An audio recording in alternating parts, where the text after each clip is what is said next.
Hello everyone, we're Group 1 from Cohort 8 and today we're here to present our math modeling solution.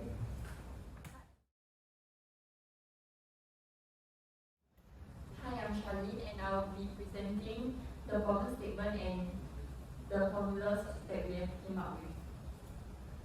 I'm Jamie and I'll be going through the assumptions of our problem statement. I'm Haida and I'll be going through the absorbance risk, which is a part of our health risk index. I'm Hubert and I'll be covering the relative age index. I'm Mohana and I'll be covering the advantages and limitations on our model and the conclusions.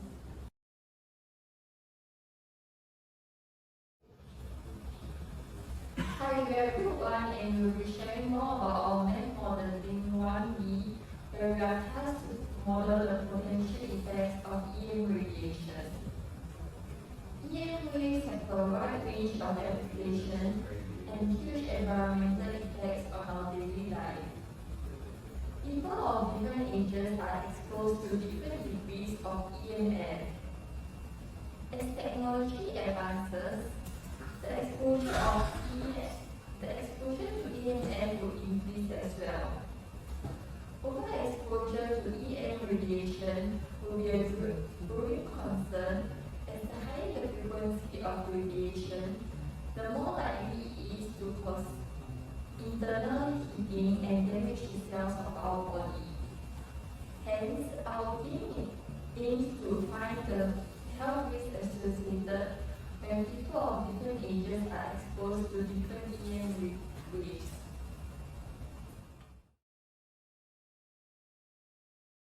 Age and absorbance are two main factors that we took into consideration.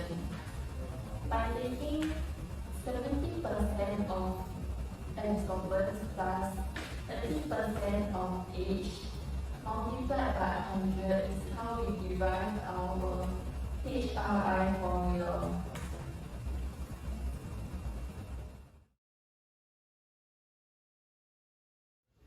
So these are the assumptions that my group has made.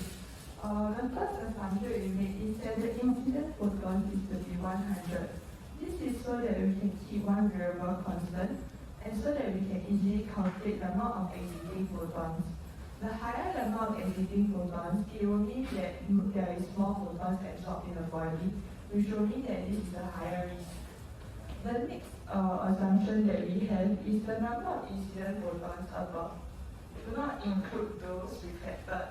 The reason why we do so is because if we were to account for the photons reflected, it will create another variable and we'll have to start to see the different kind of skin types in order to properly calculate it.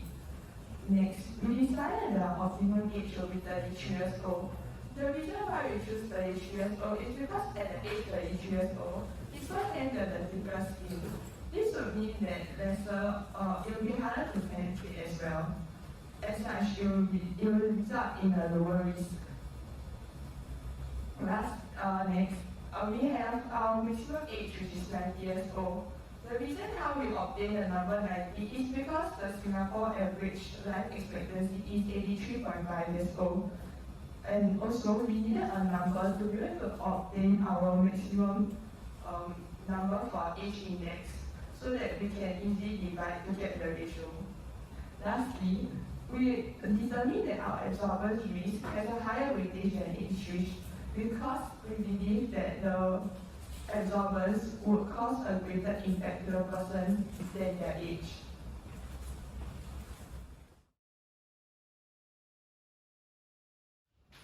After research, we were able to conclude that the absorbance risk is dependent on the ratio of incident photons and exiting photons. And as you can see, we used the law relation to model our absorbance risk. This is because as the exiting photons increases, the absorbance risk decreases logarithmically. And in order to get a standardized ratio so that we can obtain a percentage for our health risk index, we decided to divide our absolute value by the maximum value. And our maximum value is ln 100, which is obtained when we have 100 incident photons and just one exiting photon. Moving on, over here we can look at the relation between exiting photons and the absorbance risk. As mentioned earlier, as the exiting photons increases, the absorbance risk decreases logarithmically, and the maximum value is 1 when we have 100 incident photons and just one exiting photon, and the minimum value is 0 when we have 100 incident photons and 100 exiting photons. So in conclusion, we were able to conclude that greater the number of exiting photons and therefore lesser the absorbance risk. And moving on to H index, I would like to pass it on to Hubert.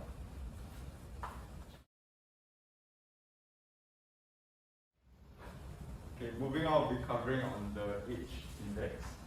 So H index is given as AI, and we have in the general equation we take AI and multiply by the weightage index of the H. So on top of that we have a value AI prime, which is derived as x minus 33 squared plus 1 over 100. As mentioned in the assumptions previously, we calculated the optimum H to be 33, hence we have this quadratic equation that will equate to 1 over 100 with the optimal H. So AI is given as a ratio of the AI prime over 32.5, which is derived from the 90-year-old value. So our relative value will be the absolute value over the maximum value as a ratio, and we will times 100 in the general equation to get a percentage. Moving on. So this is how the graphical representation looks like. So as the H approaches 33, the quadratic equation decreases, and with a quadratic relationship. So as it hits above 33 towards 90, it will increase with the following relationship, which is quadratic x minus 33 squared plus 1 over 100 relationship.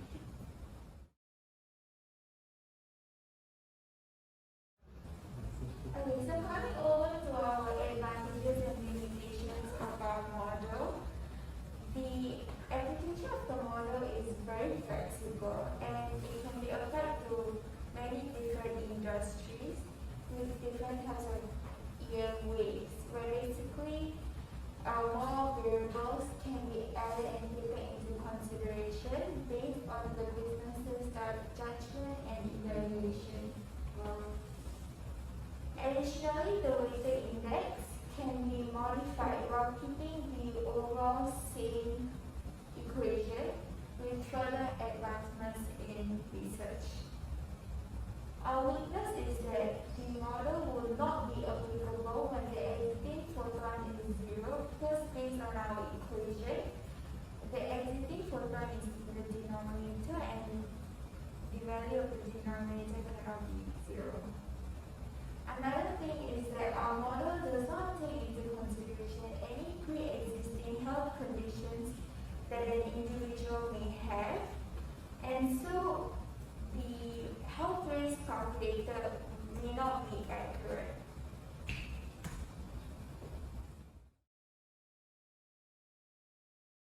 Okay, so in conclusion, using what we learned from modeling student systems, we plotted our data points on a 3D plot where the x-axis represents the exiting photons, the y-axis represents the age, and the z-axis represents the health risk index. So from this, what we can conclude is that the darker regions